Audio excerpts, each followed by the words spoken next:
fear does not exist in this dojo. All right. Want to piggyback on some things that we were talking about last week real quick here, Captain, before we get into some lighter subjects.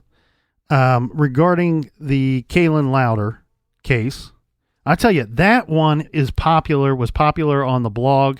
A lot of interesting discussion there. Some person pointed out that so we covered one of the 911 calls, right? And in pretty good detail as well. And one thing we didn't have time to get to on the case coverage was Kaylin had a YouTube channel, and she had posted like 3 videos on there. And I watched those 3 videos when we were doing the case research. Yeah. They didn't really add anything to the case itself.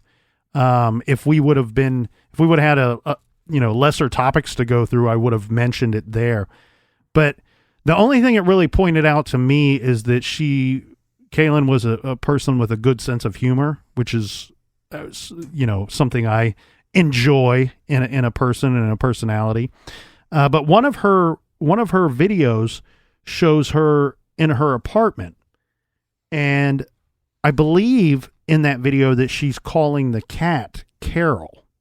And so when we covered the 911 call, somebody pointed out that they believe because of that video that her cat's name is Carol, not the roommate's. Now, in most of the newspaper articles and online articles that we found, the roommate is simply listed as roommate. They never disclose her roommate's name in those articles. Now, when we were going through the portion where we were covering the 911 call, we were covering that from a transcript where we have what Kaylin is saying to the, 911 operator personnel. And we also have what she is saying to Carol. And she very well could have been talking to her cat. I don't know. I believe that the roommate's name is in fact Carol, though, regardless of what the cat's name might be. Right. Because per that transcript, when the roommate is talking, when Kaylin's talking, it says Kaylin, and then it has her words, what she's saying. And when the roommate's talking, it says Carol, and it has what she's saying. So going off of that transcript is all we really had to work with it being a case that's not one that we had intimate details of, let's say. Right. One thing we didn't get to, because there was so much to cover, was my suspicion about the roommate. I find the roommate's story very strange because if we go by what we know, what the family has said publicly, is that they weren't notified until Tuesday. They were notified by the roommate saying, hey, I haven't seen Kaylin in a while. Have you heard from her? Right.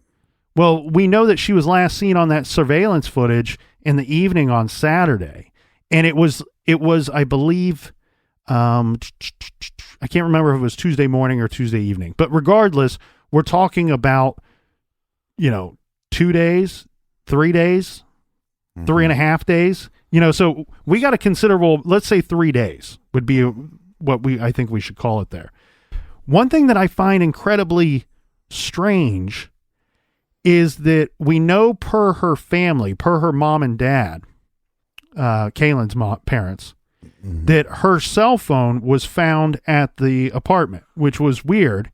And we all know that when you're trying to call someone, even if you have a phone that locks, like I know my phone, I can't speak for every phone that's out there, but I know my model of phone, even if it's locked, if my phone's ringing, somebody could walk by, and if that person is listed in my contacts, it will say, mom is calling or dad is calling. Right. And so I find it a little strange. Now, we don't know, maybe the phone could have been in Kaylin's room only, and maybe the roommate didn't see that phone for that time period. Yeah, or it's on silent But also the dog is there.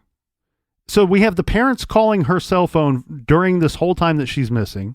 We have the cell phone that's located in the apartment, and we have her dog. So is the roommate then just willy-nilly caring for the dog for 3 full days before they reach out?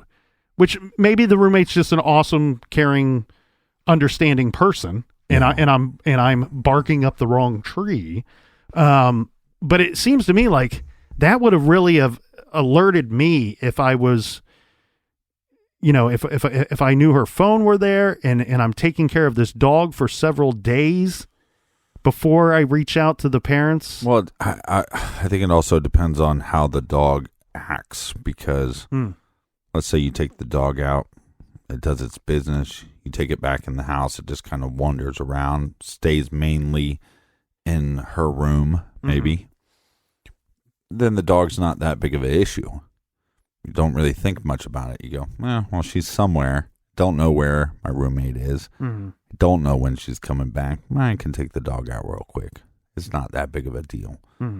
But it depends on the dog, because I've lived with people before where they, their dog is a lot of work. Right. So if they're gone for even 4 or 5 hours, you're going, hey, where the heck are you at? Right. You've left me with with your dog. Right. So there's so many things when we cover a case, these little tiny details that you wish we'd know, Right. So, and that's definitely one of them, because,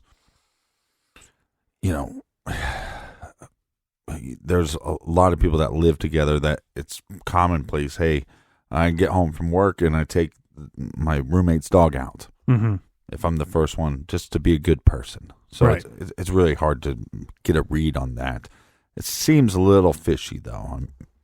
It does, and I think it's because it's 3 days for me. If it were one night or maybe even, but then I guess at the same time, we should point out that the information that we could find that was out there seems to indicate that the roommate left sometime that Saturday evening or night, and may not have returned to their apartment until Sunday evening. So there you go. Well, there's a chance that the roommate could have just assumed that Kaylin was there for that whole time that she was gone. And now we are only talking about 1.5 or 2.5 days. Yeah, but you'd think there would be some accidents in the house from the dog. Yeah. Yeah, that's true. So that would kind of give something away, right? Yeah, definitely would. But again, I think it's strange to me. It is strange to me that that information is out there, and well, I mean, I can't say it. And it's like I said, for all I know, the roommate could be just a caring, wonderful, best person in the world. Yeah, but it just seems like some suspicious behavior, or somebody that's very just tuned out to their living space. Well, there was also some rumors about them knowing different people that live in those in that apartment complex, and I've had friends that live places where they know a bunch of people, so it was kind of commonplace for my buddy to leave his apartment and go down to his other buddy's apartment and watch a movie or something. Right. And kind of always, if anybody's ever lived in a dorm situation, that's very similar. But I've seen people that lived in an apartment complex that were like that. They had 4 or 5 friends or became friends with people, and they were constantly like, yeah, I'm home, stop by. And you stop by and they're not there. Right. Well, if you go 3 doors down, that's where they are. So, which makes me, because there was also some rumors if they knew some people that maybe one of these people are responsible for her going missing, and to me that's a rumor that needs to be looked into more, because maybe her coming in and the dog being there and not seeing her roommate maybe for a couple of days, it's not that weird, because you go, well, she's always at somebody else's place hanging out with somebody else, Right. It's difficult. That's a difficult case for sure. And then, like with we had the friend of Tyler Davis call us because he's just getting hounded online, which then I found out that at some point he posted like his name and his phone number and basically said, if you have any information about my friend, can you can get a hold of me. Right. Which to me, I'd just be going, just put the police's number, right? But he put his own number, and then somebody asked Brittany Davis if they could do a Facebook page for like conspiracy thoughts on the case. And she said no, so they didn't make one, and then somebody else made one.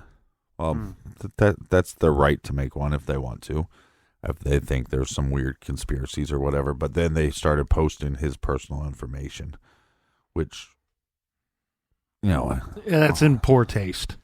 Yeah, it's a little in poor taste. But again, now back to the Louder case, it's like with the roommate, it's like, how much do you want to speak? Because if you had no involvement, how many rumors are going to be about you online? Right. And how much dirt are people going to throw in your face and on your character? And we just created some rumors about the roommate. So we're guilty, but we don't know her, but we're not her last stating, name. Right, we're not stating her name and her phone number and where she lives. And, I mean, look at, like, with the Brian Schaefer case about Clint. He has changed his name.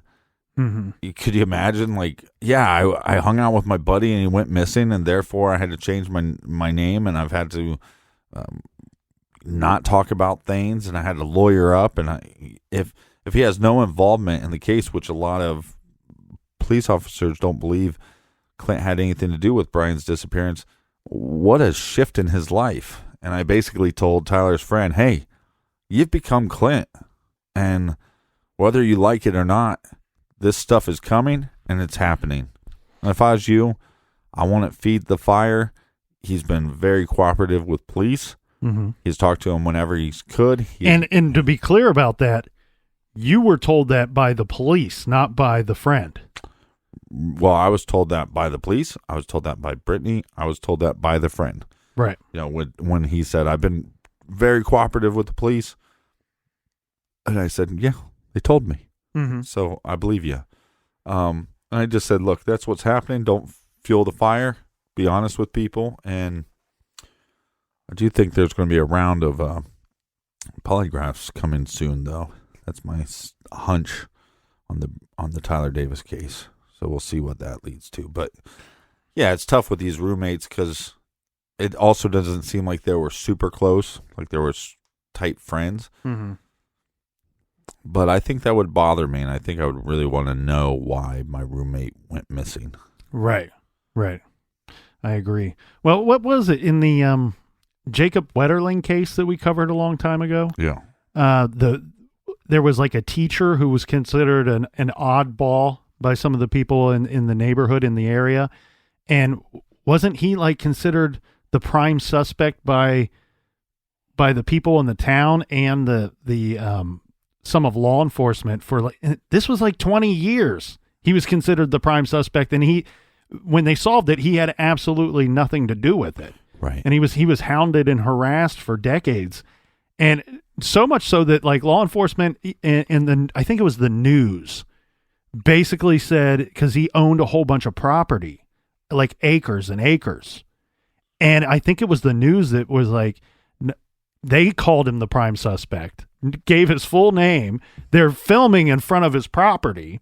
And I think the news lady says, and police believe that Jacob Wetterling is buried somewhere here on this property. Right. And that poor guy, man, like these cases are crazy because one thing that, when you just kind of pop in and pop out of cases and you're listening or you're reading about something, you forget that there are a lot more victims than what are listed there or told to you. Because one thing that we fail to think about sometimes is the offender, their family can be a victim as well. And in a sense that, their relative or somebody that was close to them did this horrible thing, and they feel victimized by that person as well. And of course you have the family members of the victim, but then you could also have this collateral damage that is just somebody that happened to be there or fell under suspicion for whatever reason. Right. Yeah, I mean that, like I said, the knock on the door, I shouldn't have that fear, but I've had that fear quite a while.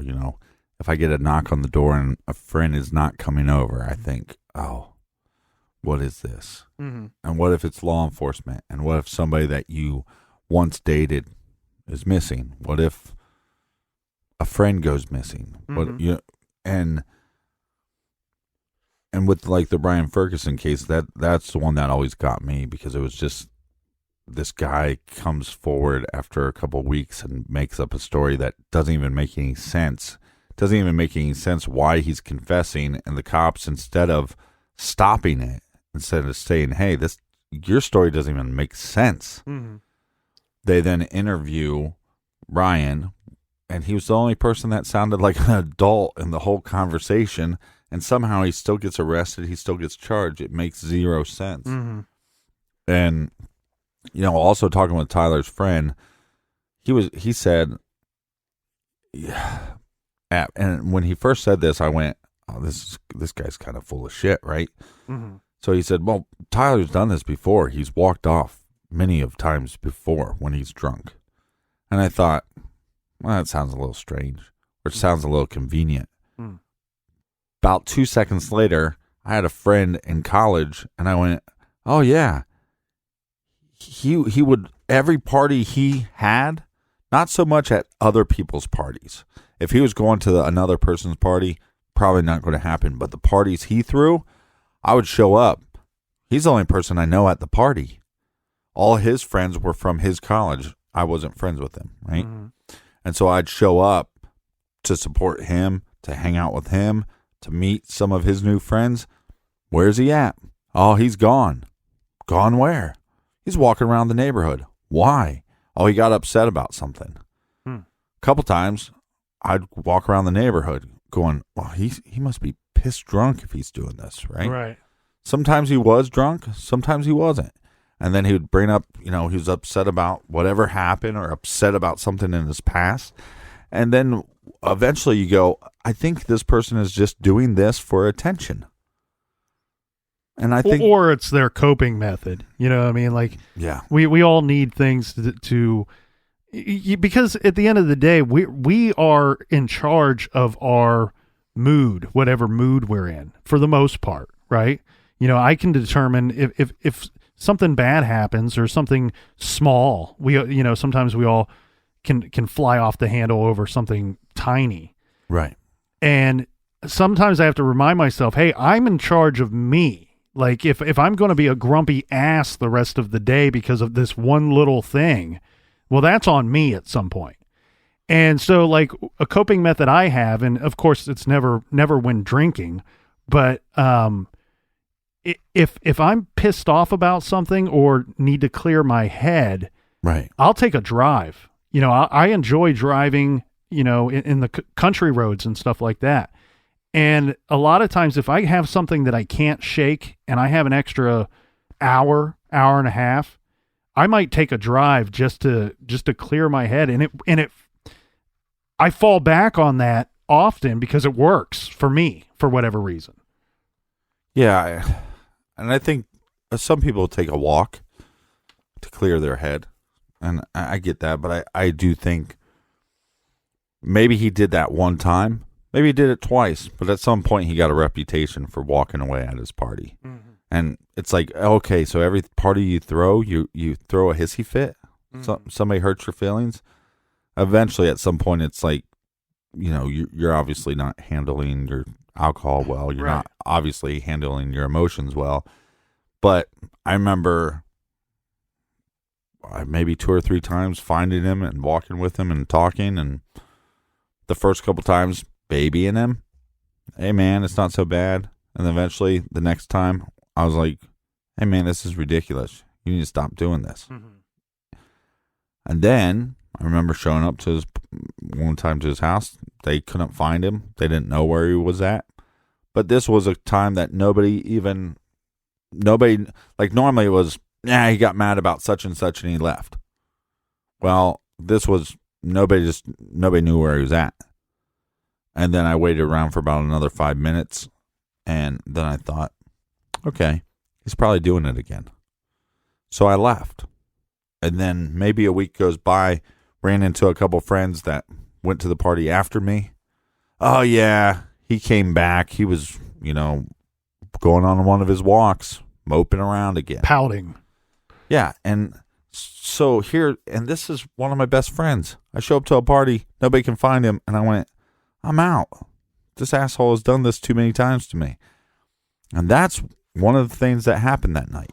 There was multiple times in college that Tyler would do this. He would just kind of walk, blow off steam. And the friend said, look, I've chased him multiple times. I've walked with him. I've tried to talk to him multiple times. This night, it was too late. I was too tired. Mm-hmm. He'd had enough. And he's like, I was not going to follow him anymore. Right. And he said, look, if something bad happened to him, I'm going to regret that for the rest of my life. But, what can you do? You can't go back. Mm-hmm. So, but two interesting things about the Tyler Davis case real quick, if you got a minute. Yeah. Which I don't think I told you about this is, so one, I got to talk to the head detective again. They've done now, I think he said a total of 4 or 5 searches. Okay. Can't find anything. Some lady, I could be getting this wrong, but from the story I heard was some lady heard our podcast, took some detailed notes about that night, did a Facebook Live trying to retrace his steps. What we do know is that we have surveillance of Tyler, Brittany, and the friend getting out of the Uber car. So we have that, and cops aren't saying that they have a lot of footage, but I think there's a little more footage than they're telling the public right now. Yeah, I would think so. Just given the general nature of that area with it having so many businesses. Yeah, and with him, they hope. There's been a couple sightings in different parts of Ohio. One they actually thought was a decent lead for a minute, but they said that he was working at Walmart, and the detectives were going, wait, this guy walks away, starts a new life, and decides to get a job at Walmart? That's kind of strange, and why wouldn't he be using his bank account at all? Right. So they sent police officers there. They checked it out. Obviously, it wasn't him, but there's been a couple sightings that this detective didn't know. He said, I can't rule it out because we have some footage of him, but we don't have as much as we probably should with all the cameras around there. Is it possible that he was stressed out and he wanted to get, leave his life? Possibly. There's also some information that he shared that I can't share. Okay. And I will have to tell you that off the record. Tyler has and I think I said this to you off the record on a phone call. I said, to me, Tyler has a familiar face. Like when I first saw his missing picture, it was like I'm scrolling through the contacts in my brain going, do I know this guy from somewhere? Do I know him? Or is he somebody that I knew briefly or was an acquaintance at one time? He just, to me, for whatever reason, he has a familiar face. Maybe he looks like somebody that I used to know and can't really put a handle on it. Somebody that I used to know. So they've done 4 searches, maybe more. The lady did the Facebook Live, retraced the steps. It got a lot of traction, enough where the cops were interested. They watched, because you can, normally with these Facebook Lives or YouTube Lives, they'll stream it live, but once it's done streaming live, you can then go back and watch it. Right. And so a lot of people went back and watched it. The detectives went back and watched it. I know that they did a search party and invited a bunch of people. I wasn't able to go, but it was a pretty big search this weekend. I have not heard anything other than some news outlets saying that there was a search. Was that Friday or Saturday? I want to say it was. And for people listening, we've recorded this in advance, right? It was Saturday. Yeah, because I saw that that go out. So we covered it in 614 Now.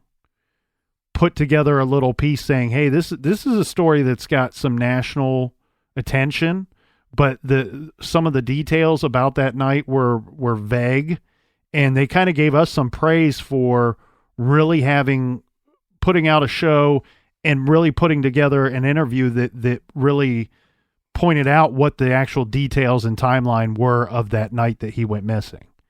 And I believe it was on there as well that they said, hey, there's going to be a search this Saturday. That was something I wanted to attend as well, but I already had a previous obligation that I could not get out of. So yeah, it's just sad stuff, because not only does he have a familiar face, but it's when we've looked into a case for so long, it almost feels like somebody that you know, and you're kind of just left with nothing, not a whole lot to go on. And yeah, I hope they got more information than what's been released, because there's not a lot of information. Yeah, and so I'm trying to put this in. They did multiple searches. They searched multiple ponds. I don't think they searched all of them. They did another search around the Abbott Labs. They did a search around Abbott Labs. I drove by that place Saturday. Mm-hmm. I forgot how big of a property that is, that Abbott Labs. That's not only just a big building, but they occupy a lot of ground over there. Well, they're still fighting with Verizon right now, because they have certain parts of the cell phone record. They have certain pings, but they don't have everything. They're trying to get Facebook access, because they believe that there was some phone activity. So we know that she states that there was a phone call at 4:10. Another call came in at like 4:11. It says on the generic, basically, phone records that call lasted a minute. Well, anything under a minute will round up to a minute. Okay. She says it was 4-second call. And then he said nothing. She said nothing. And it just, or maybe she said hello and he didn't reply. But then the phone went dead. And she said then anytime she called after that, it was going straight to voicemail. Well, there's so I can say this. The stuff that I can't share. I mean, I could share, but when it wouldn't help the investigation, it'd be right. But disservice to law enforcement. What I can say is they believe, and again, they're still fighting with Verizon, so they need to get more information. It's pretty sad that the cops have to fight with these phone companies. Right. We have a missing person. We have cops that are issuing search warrants and subpoenaing people and all this stuff and questioning. And one of the things that could give them a lot more information is this Verizon information, and also some of the Facebook and social media, because they believe that there's phone activity. Now, that could be a phone call, that could be text messages, that could be accessing GPS, Facebook, that could be something right. else after the 411 call. Mm-hmm. So, like I said, there's been a couple leads, a couple sightings in Ohio, which is strange. They haven't been able to confirm or deny if it's him. And what's so interesting about Tyler is he has a very noticeable birthmark. And so when these individuals are saying, look, I saw a guy that looks like the missing guy from Easton. Right. And they go, well, what did he look like? What he's wearing? Well, he's wearing this, he's wearing that. But it's, this guy had a birthmark starting on his right hand all the way up to the right side of his neck. Right. So, I don't know. But good luck to them, because, I mean, when I was talking to the head, the lead detective on this, I mean, he reiterated multiple times. We have 8 detectives working on 8,000 cases, basically a year. So that's 1,000 missing person cases per detective per year, and they've been. And Ohio is actually higher up on missing person cases but than in most like states. 95% of those just a miscommunication. No, yeah, a lot of those are, but somebody's reported missing and then they turn up very soon. Right, but take the Tyler Davis case and how much work you're doing on one case. Mm-hmm. And on top of that, every 3 days, or 3 missing person cases are hitting your desk every day. And yes, within 24 hours to 48 hours, you're getting some kind of confirmation that that person is alive or that person, has been found or whatever. But what about the ones that don't? What about, you see what I mean? And that's if you show up to work 7 days a week. So, so when you show up on Monday, you got another 4 or 5 people that you got to start looking for. So it's just a lot. And they've tried to actually, because Ohio's numbers are a little bit higher and Columbus' numbers are a little bit higher because of how big we are, they've actually tried to get a couple more detectives. It's just not currently in the budget. So, no, I see your point, but at the same time, that creates a lot of busy work. And with the show, if you let the busy work can easily take over the major focus of what you need to be focused on for the week.